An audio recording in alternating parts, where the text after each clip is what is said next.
If ever your life could be a true crime podcast episode, then this podcast is for you. We're about to embark on a roller coaster of emotions, insights, survival, and stories about escape. So buckle up and let the journey begin. Here we go. Back in the escape pod. What happened?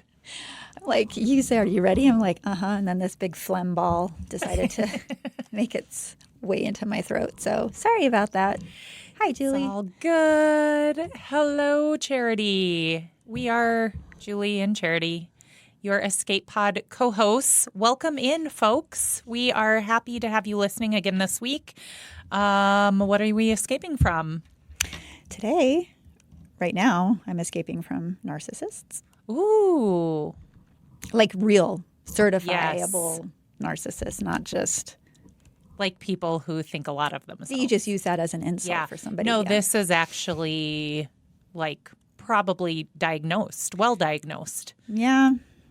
I'm not sure in this particular person's case, but if I was a betting lady. Yeah. But no, we've had it happen a couple of times in nearly 4 years now where a guest that falls into that category, they're great. They are great until they don't get their way. They are great until they can no longer manipulate you. They are great until you call them on their behaviors. Yeah. And it's not prevalent, so I don't want anyone thinking poorly about our guests here. These are rare instances. Rare, yes, very much the outliers. Obviously, we work really hard to create a safe environment here, and if somebody is compromising that safety for any reason in any way, they are removed. And we just had another one. So yeah, narcissists are not my favorite, and then it gets really unsettling when they try to find you at your home. It's not just work now. It gets really troublesome. Probably the ugliest part of human services, human services is a broad range of service organizations and agencies, but, you work with sometimes challenging individuals, and that's the expectation going in. But even sometimes knowing that, it goes over the line. And I think this is what we have experienced this week a little bit. So I think I have to say, because I don't do any of the direct service work, so I did not have a lot of knowledge of this person or the instance, some of the things that had happened. But I was super proud and just impressed with our staff, how they handle some of that stuff, like the people who do the direct service work, the case managers that we call care coordinators, and life safety people. And I kind of hear about it later, but I'm always kind of like, man, that was a really smart thing to say or smart thing to do. And I just don't know if they know how great they are at what they do sometimes, but they really are. Oh, I tell them all the time. I do really, too, really but great. I don't know.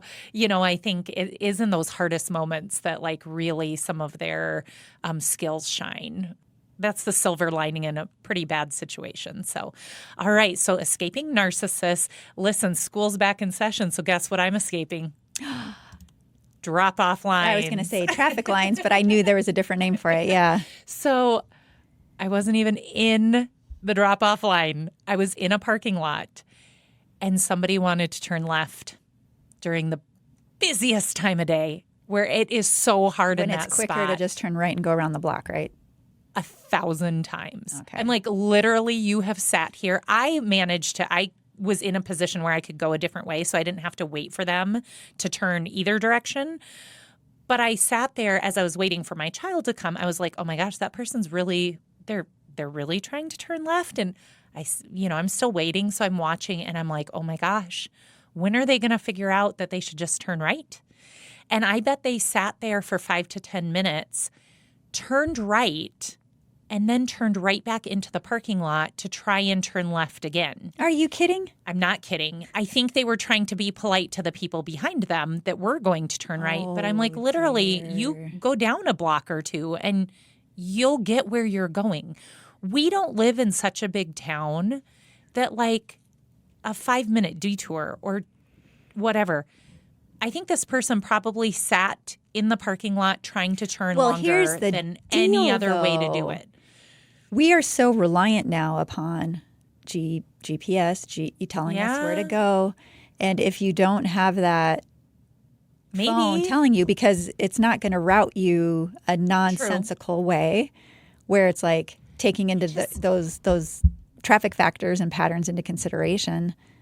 I'm going to chalk it up to maybe their child is new at the school and they just don't understand. There's a better way to go about this. They might be new on the planet. They've been beamed in from elsewhere. Maybe. Can they beam me out? No, I'm just like, how is this so this happened the second day of school. Second day, this is when this happened. I'm trying to think of really what day are we on? We're only on day vacation 3. Brain. People are still on summer brain, so let's hope that's all it is. I don't know. But I'm like, wow, day 2 and we're having problems. So that's my escape. I'm in here. There's no traffic in here.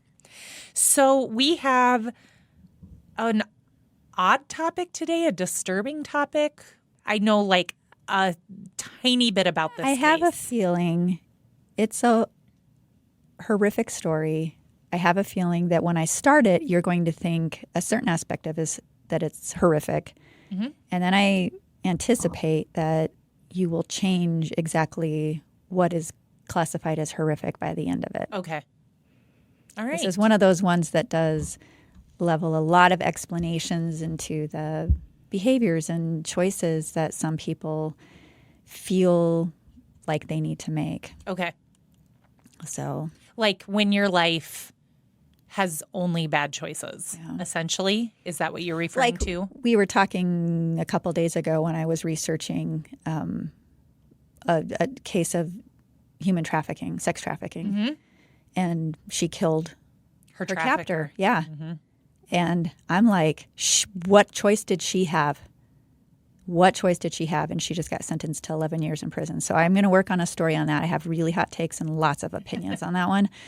Probably may or may not be popular. I don't really care. But I just think when someone has taken your freedom, mm-hmm. taken everything all of who you are, and no one is helping, and there's no out. Survival is pretty high. So I think you're going to hear some similar veins in this story today too. Okay, I was going to say he's not a trafficking victim, but right. It's a version, I think, of self-defense. Right. Right. Like even though it's not in the traditional sense of the word, attacked right now. I'm fighting for my life right now. Yes, I'm fighting for my life. In the grander scheme of things.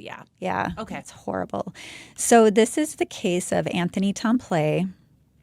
Trigger warning, there is child abuse and domestic violence in this story. And this is pretty recent, actually. This all kind of came to a head in June of 2019. Oh, wow. So not very long ago. Baton Rouge, Louisiana. Being a former Louisianan myself, I lived there for 3 years. All I can remember is the accent.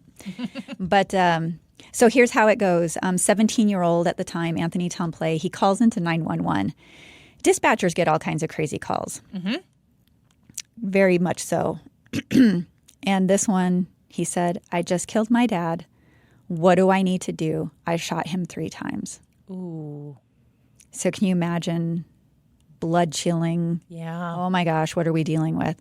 So sheriff's deputies respond. The kid totally complies with law enforcement. He is not fighting them. He showed nearly no emotion. He was very confused, though, when he was arrested. He hadn't actually expected to be arrested. Interesting. We later learn.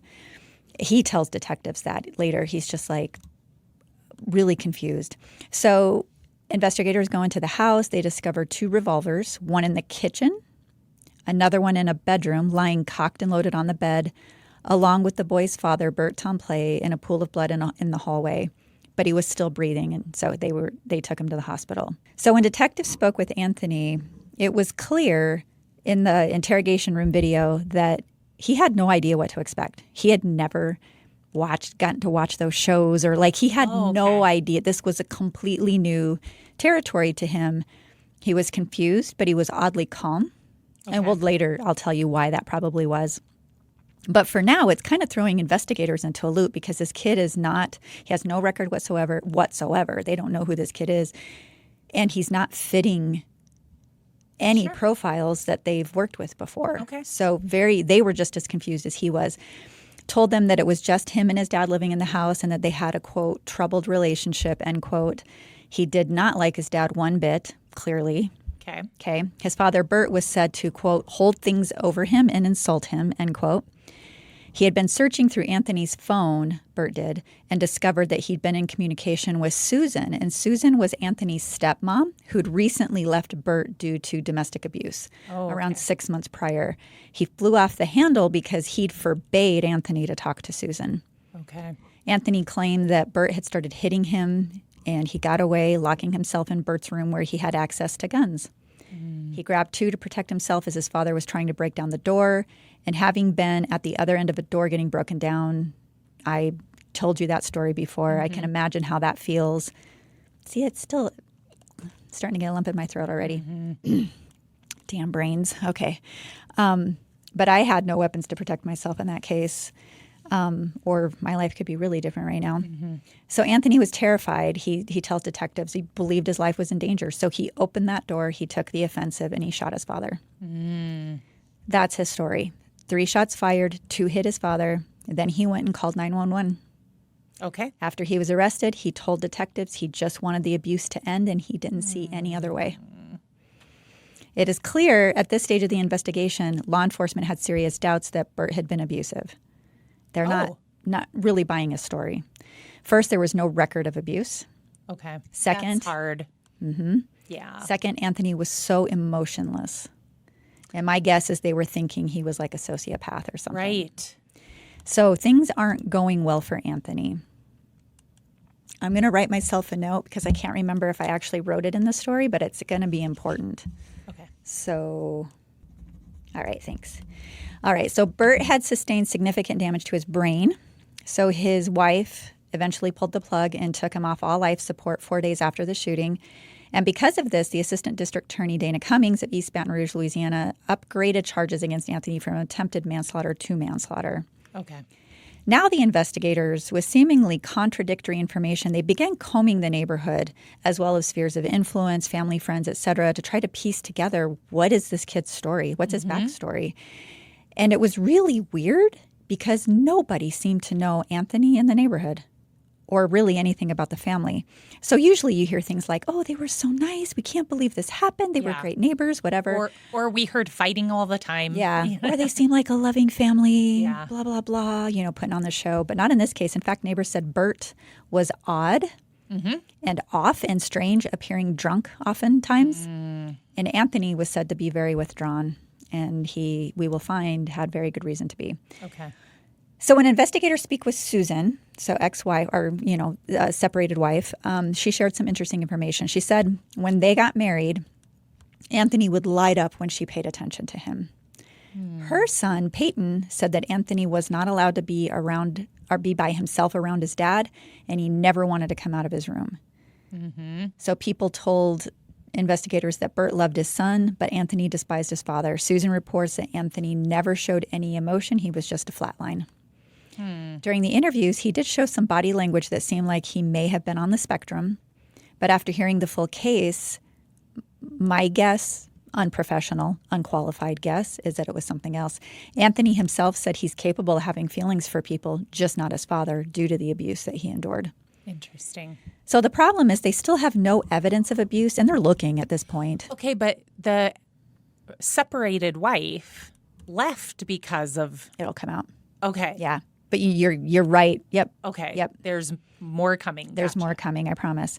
So they don't have the evidence of abuse at this stage of the investigation, but maybe a pattern of possible neglect is emerging. So they feel like at a minimum that's starting to take shape. They're going to kind of pull on those strings and see where they go. Sorry, that's me thunking my mic, which I do because I talk with my hands. So if we ever go to video, people will completely understand why they hear those sounds. Hands are all over the place. They're out of control.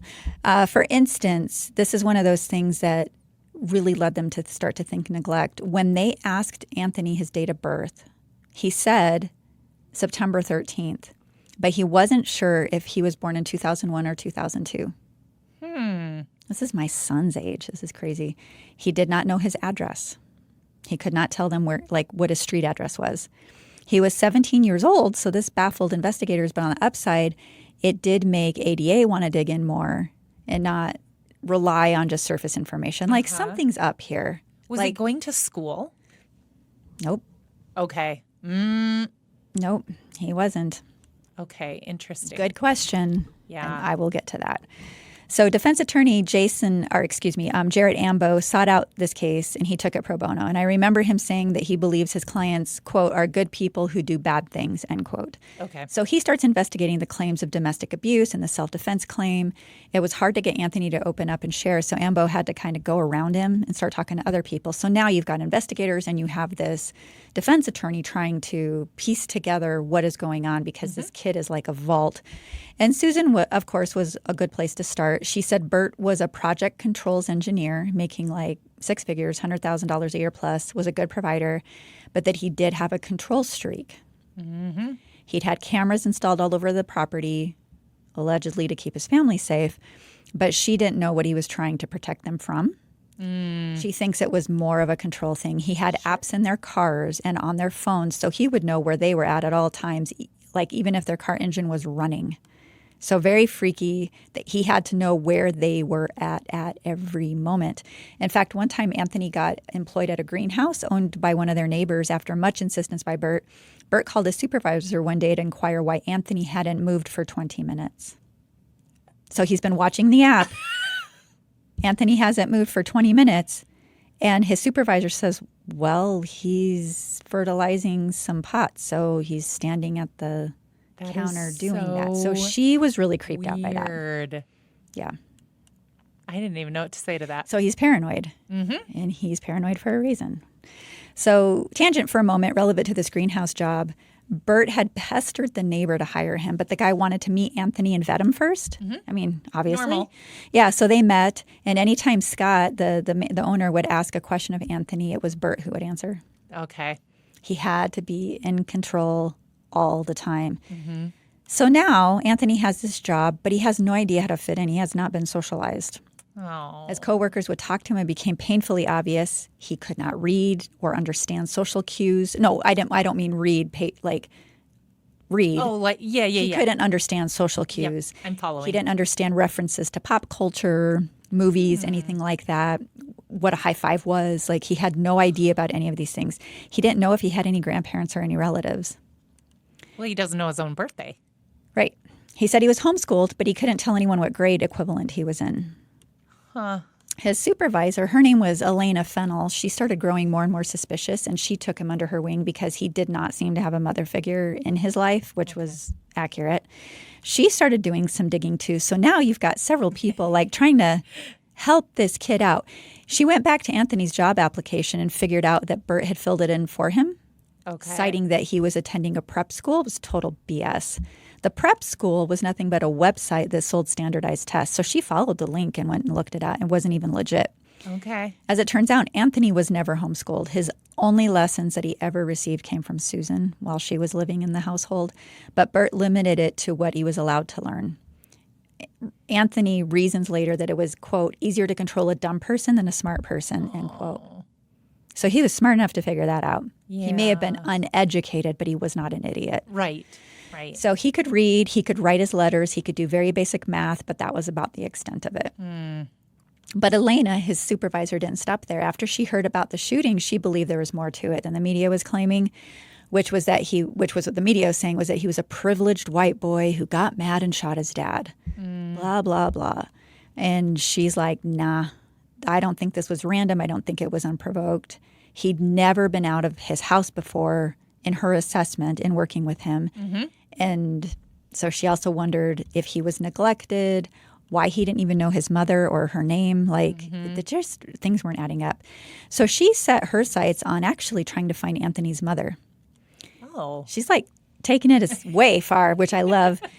She recruited a lady by the name of Shayna Landry, who was a DNA and genealogy researcher, to try to find Anthony's mother for him.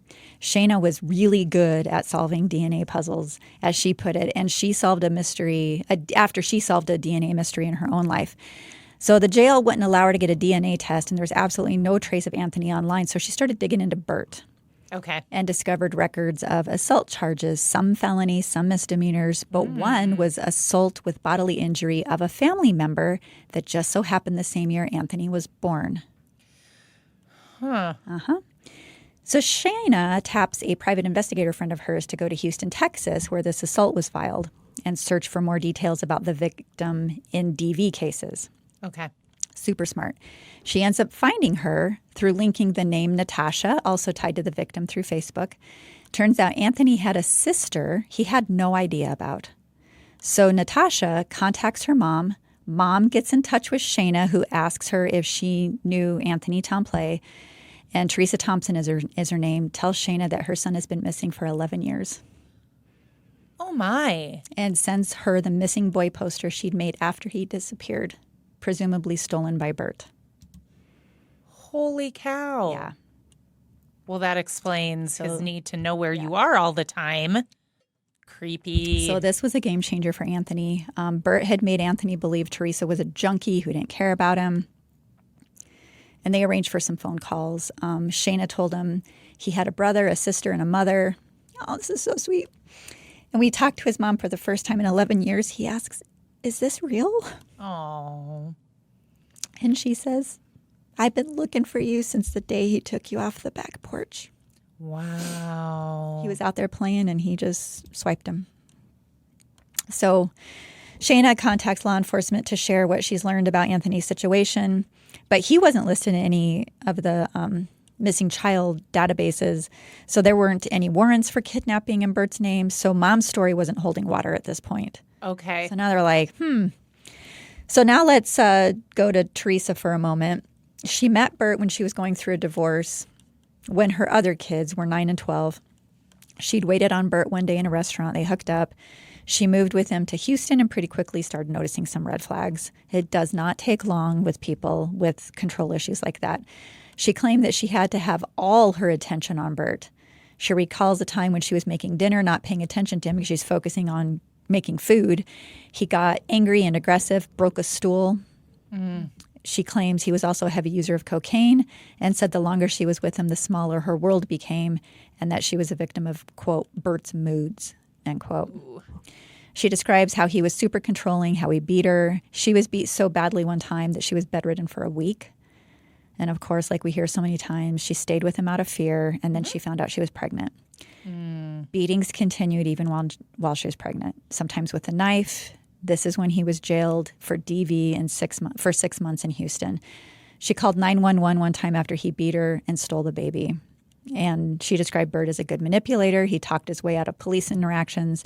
So she became even more afraid and never called the police again because they bought whatever bullshit he fed them.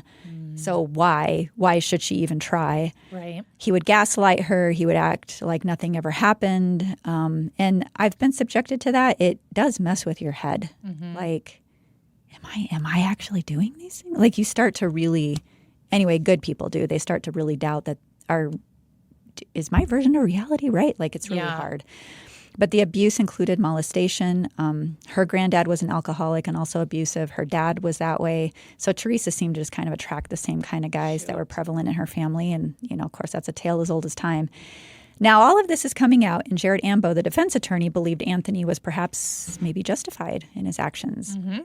After learning all of this, he realizes that Bert had hidden Anthony from Teresa his whole life, which is why he refused to let the boy go to school or have any friends. That's how committed to just that vindictiveness of, getting back at her.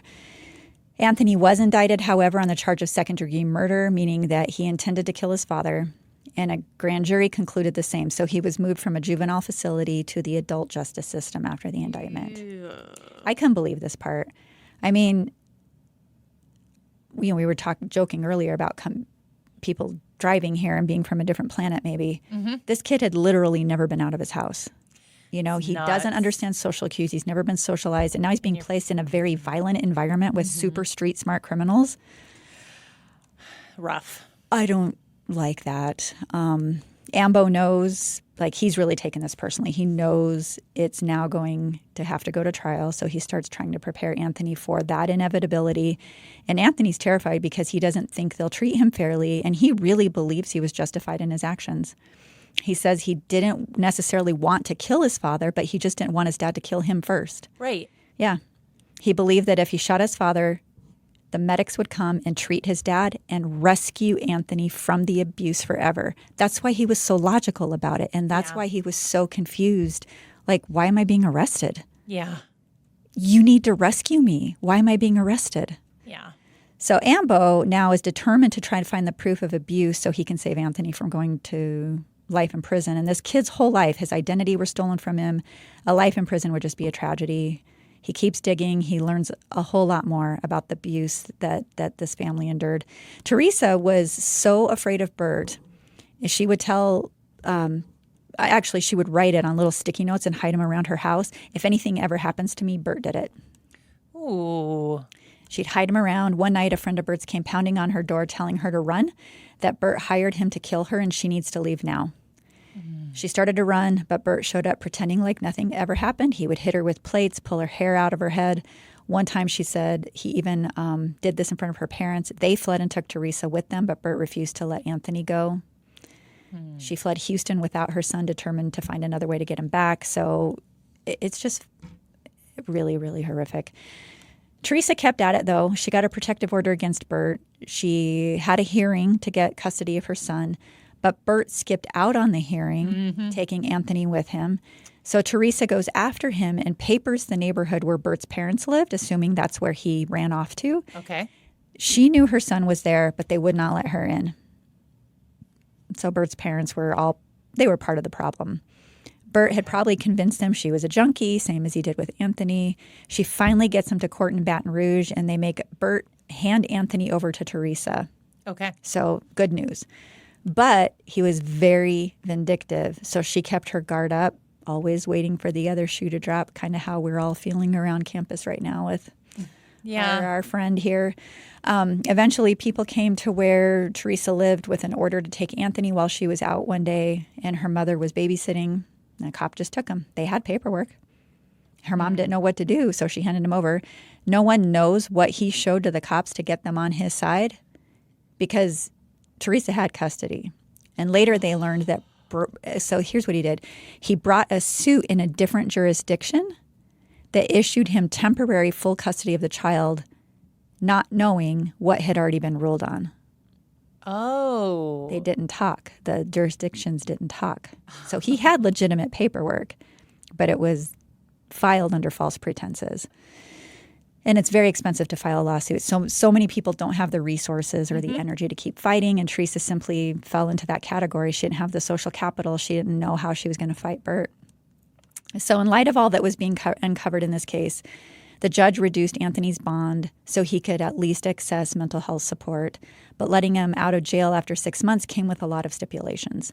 Anthony had no history of violence, and a psychologist determined he was not a danger to himself or others. He had a curfew. He had an ankle monitor. He was released to his stepmom, Susan. But at this point in the story, he was still facing these charges that carried a life sentence. So now back to his DA, or his defense attorney. Ambo knew that he had to convince the jury that Bert was the perpetrator and Anthony was the victim. So 2 firearms, dad trying to break the door down, no evidence of Bert assaulting Anthony. But this guy hid his child from the whole world. How would there be photos, anything? This whole time Anthony was so alone, desperately wanting someone to come and rescue him. So Ambo took the entire case through a mock trial with a mock jury to try to prepare Anthony. They kept going back to there was literally no evidence of abuse and the fact that Anthony had 2 guns. Every time it ended poorly. So murder, manslaughter, it was just not predictable. He didn't know what he was contending with. So Ambo recruits someone by the name of Dr. Catherine Lang, a clinical and forensic psychologist, to assess Anthony in an attempt to try to substantiate his abuse claims. So she learns that when Bert was home, everybody was nervous because they never knew when he was going to fly off the handle and throw things or start hitting. Bert even abused his stepson, Peyton, and he beat Anthony quite severely and quite frequently. He had complete control over everything in the home. Again, he knew if your car engine was on. This guy takes control freak to a whole new level.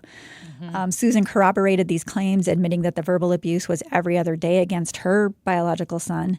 And his biological father had contacted law enforcement due to the physical abuse, which was now occurring weekly. Peyton finally enlisted his father's help to get out, and his dad sent the police to pick his kid up. The cop at that time asked Anthony point blank if he'd ever been assaulted by his father. Anthony said no, but we all know that that's how many DV victims respond. Correct, yeah. Yeah. So after Peyton was out of the house, Susan left Bert after he punched her in the face, busting her mouth open and damaging some of her teeth.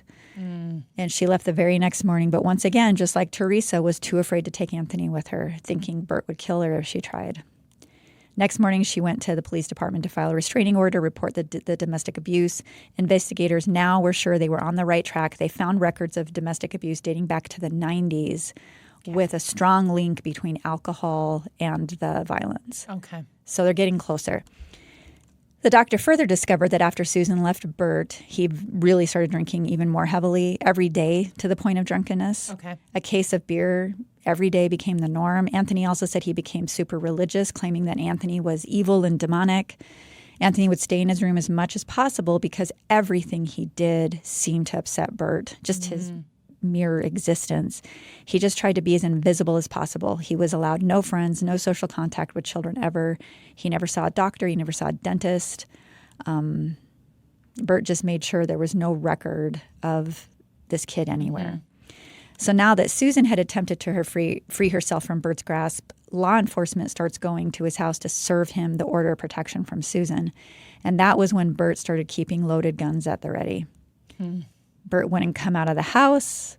Her nephew was able to, quote, serve Bert by throwing the papers into his truck as Bert was driving off. And then Susan posted the restraining order on nextdoor.com, and that blew up. Okay. Yeah, neighbors were like, what is going on? And it enraged Bert even more, but it also made him even more paranoid. So sometimes those things do backfire. He started walking around with a loaded gun all the time, drinking even more, becoming totally unhinged, and Anthony was all alone, trapped in this house with this man, and he was scared to death. The assistant district attorney, Dana Cummings, starts taking a different look at the case in light of all this new information. So it turns out Bert had been hiding a lot of things. He had actually lost his job. He had accumulated over $80,000 in credit card debt, lost his wife. Now he's paranoid, probably feels he has nothing to lose. So if you think about that, Anthony probably felt like it was do or die. Yeah. We know he's escalating. Yeah. He's going to kill me, right? He said he'd been asleep when Bert stormed into his room and accused him of being in contact with Susan, which, again, I told you earlier, he had forbade. This led to arguing. That led to violence. Bert attacked. Anthony dodged, and that was when he ran to his dad's room, knowing where he kept the loaded guns. Okay. So it's the worst case of derangement in which he'd ever seen his father, according to Anthony. And he truly felt like his life was in danger. Sure. He had no reason to trust the cops to help him escape. So if he didn't shoot, he was afraid his dad was going to finish the job. Right. So that's what made sense in his mind. If I shoot my father, the authorities will come and they will rescue me. And nobody in this kid's circle wanted him to go to jail. I mean, the physical witnesses that could attest to Bert's character, if you will, and the neglect. So AMBO started pushing for negligent homicide and probation, and it actually worked. The assistant district attorney had come around and agreed. You should have seen this kid's face when AMBO told him that this is what they'd agreed upon. So later in a news conference, Dana Cummings said that the kid had never had a life and was never taught how to survive the life he was living, and her hope for him was to become a productive member of society. So after this cleared, he did go to meet his biological mom. Okay. Yeah, it was really precious. I cried and cried and cried. He didn't remember her at all at first, but he goes to meet her regardless. It was really awkward. Of course. He hugged Grandma first. Nice to meet you, he says. She says, I've met you many times. Right. So he wasn't a baby when he was taken, but he still, even though he was a little bit older, he still doesn't remember. But he had there's a lot of psychological abuse going on. Oh, huge. He hugs his mom kind of little, like side hug. Weird, yeah. I mean, he's never been nurtured either. Right. So like that whole, we have just people loved him and he didn't know how to. Right. What does that mean? What do I do? Like he had, again, no social cues, none of that. So it was all really awkward. I find very interesting that the father, Bert, father might be a stretch. We'll just call him Bert. How about the kidnapping POS? That he needed sperm donor to steal the child, but and want people the child. feared exactly, and people feared, well, if I take the child with me, like that woman, the stepmom, feared if I take that child too, like he's gonna come kill me, maybe kill us, who knows? Like he's off his rocker, and yet when he had him, he didn't want care him for him. No. We actually get questions about that here because we do sometimes we have some conditions where we could accept, like, for example, a 17-year-old who is an unaccompanied minor. And it requires us to have parent or guardian permission, basically. And people will say, well, can you take those kids? Well, if we get parent or guardian permission, that's actually really hard. And even though they're not parenting the kid, they don't necessarily want somebody else trying to parent the kid. It's mind-boggling to me, and it is one of the most frustrating things I think I've learned since working in this kind of world. But yeah, I think he didn't really want him, but he didn't want anybody else to have him. But it was that control over the control. Women, right? It was like, you really love and want this kid. Yes. You've made me mad, so I'm going to withhold this from you. Because that makes sense. I've been very blessed. I haven't ever been in a relationship that turned that was abusive, physical, sexual, any of it. But I had a friend once who was talking about a relationship her sister had been in and had ended in divorce. And they were very young. And so, it kind of on the surface was like, gosh, they were like teenagers. Like, of course, maybe it's going to be harder to make last. Mm-hmm. But she said, oh, he was controlling. Like he wanted to, if she spent money, he wanted to see the receipts. He needed to know where she was. She couldn't just go out with friends. So that was my little assessment, introduction into kind of the control freak as a spouse or boyfriend or whatever. It's ugly to watch. Right. To hear somebody else. And it wasn't even the woman. It was her sister. But so usually the sisters know more, right? Usually, yeah. They're the ones who are like, what are you doing? That was my case. My sister was like, many times said, why are you wasting your time with this person? I don't know, because we're dumb sometimes. Sometimes. It's just pheromones are powerful things, I guess. We're going to take a quick break. We'll be right back and talk about where we would actually like to escape to in the coming days. Stay with us. Hey listeners, did you know we are podcasting for a cause here in the Escape Pod? Patron support benefits the One Heart campus in Rapid City, South Dakota, where we empower people to overcome crisis and achieve self-sustainability. To learn more, listen to our prologue episode all about One Heart or visit oneheartrc.org. We are back in the Escape Pod. I'm Julie here with Charity. We are your Escape Pod co-hosts.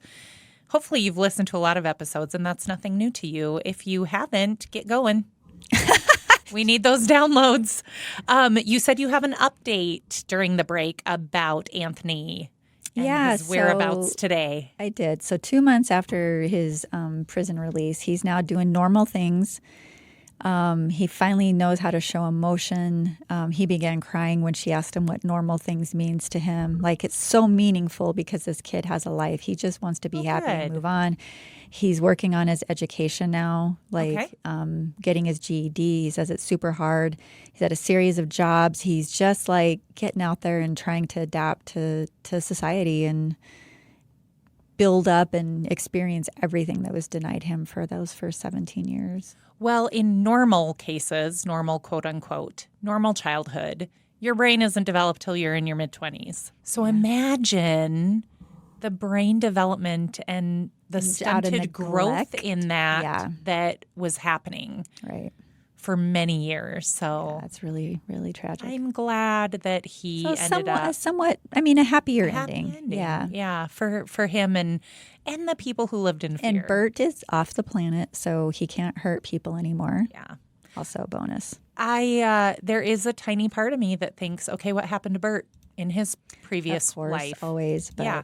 Because he didn't turn out that way just because. But like what would I say, a software controls engineer or something like that? Yeah, he wasn't stupid. He was a smart guy. Like he knew enough to, maybe I'm part of the problem here. I should get some help. I don't know, just a thought.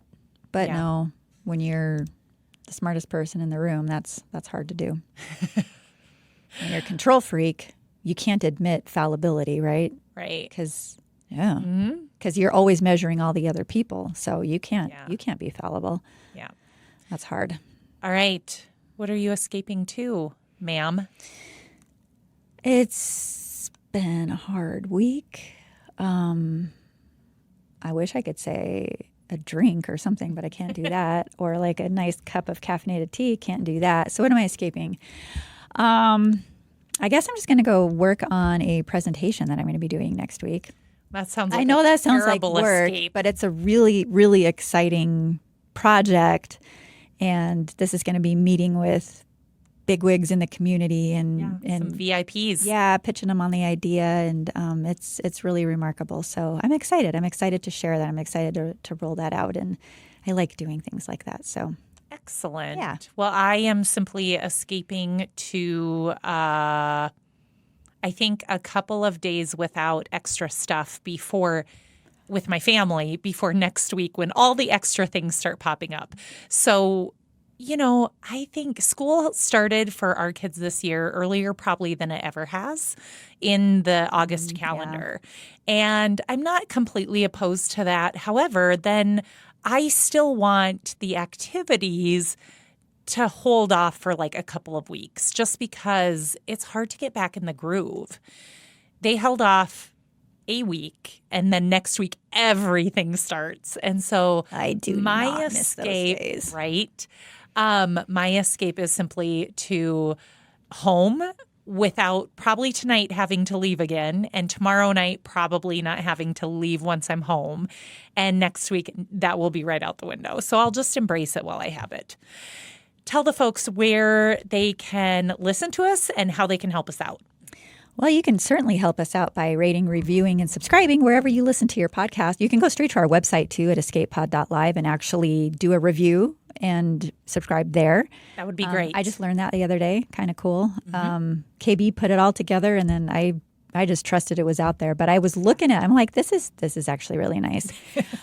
Also, we've had more people writing in, and it's just lovely. Even if you don't have a story you want shared, it's so wonderful to hear from all of you that this work is connecting with. You can reach out to us at justbecause@escapepod.live, or you can share your story with us if you're interested in having it aired at escapeartist@escapepod.live.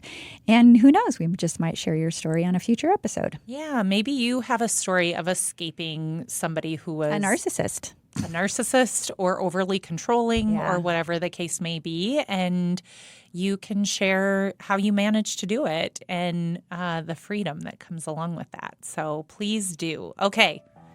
We're going to close the hatch on this episode of the Escape Pod. Remember, trauma may be inevitable. How you grapple with it is optional. So do everything you can to stay resilient. And keep laughing. Thank you, everybody.